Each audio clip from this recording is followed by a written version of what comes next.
감자 하나도 남다르게 깎는다. 아투르가 스위스에 마련한 것처는 초라하기 그지없었다. 그는 루 바시랑의 한 건물 1층에 자리 잡고 있는 아주 작은 공간에서 자취를 했는데, 그곳에는 작은 서랍장과 옷장 하나, 그리고 비좁은 방이 어울리지 않을 정도로 크고 낡은 침대가 있었다. 또 낡은 침대 옆에는 작은 탁자 위에 램프 하나가 덩그러니 놓여 있었다. 그는 작은 책상 위에 타자기와 책 몇 권을 두었고, 벽에는 태극기와 한국지도, 유럽지도를 붙여두었다. 잠을 자는 일 외에는 달리 무엇을 할 만한 공간이 없었다. 일을 하지 않는 수요일에는 가끔 부족한 잠을 몰아자기도 했다. 스위스에서 처음으로 맞이한 가을은 생각보다 훨씬 힘들었다. 끝없이 외롭고 피곤했으며 가끔은 삶의 회의를 느끼기도 했다.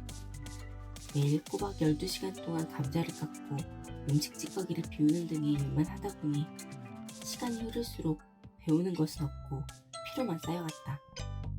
마치 노예처럼 느껴졌고 평생 이렇게 살게 될까봐 두렵기까지 했다. 하지만 아투르는 곧잘 견뎌내면서 새로운 노력도 함께했다. 남이 그릇을 20개쯤 닦으면 나는 그 2배 이상인 50개를 닦으려고 부지런을 떨었다. 남이 닦아놓은 것보다 훨씬 더 깨끗하고 반짝반짝하게 닦으려고 애를 썼고, 접시 하나, 스푼 하나라도 반듯하고 가지런하게 정리하려고 노력했다. 남에게 잘 보이려고 그렇게 한 건 아니었는데, 그렇게 하다 보니 윗사람 눈에서 좋게 보일 수밖에 없었던 모양이다.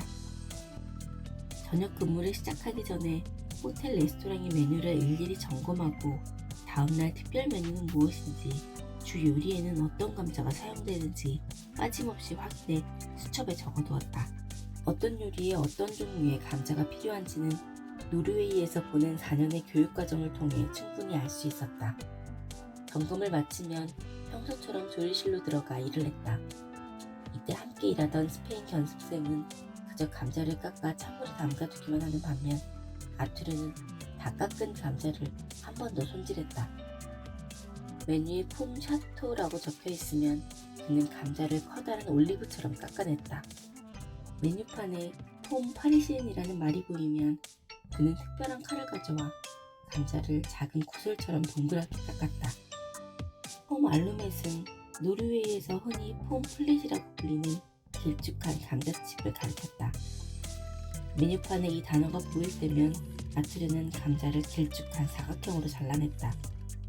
폼 안나가 오르는 날이면 그는 감자를 종이장처럼 얇게 깎았다.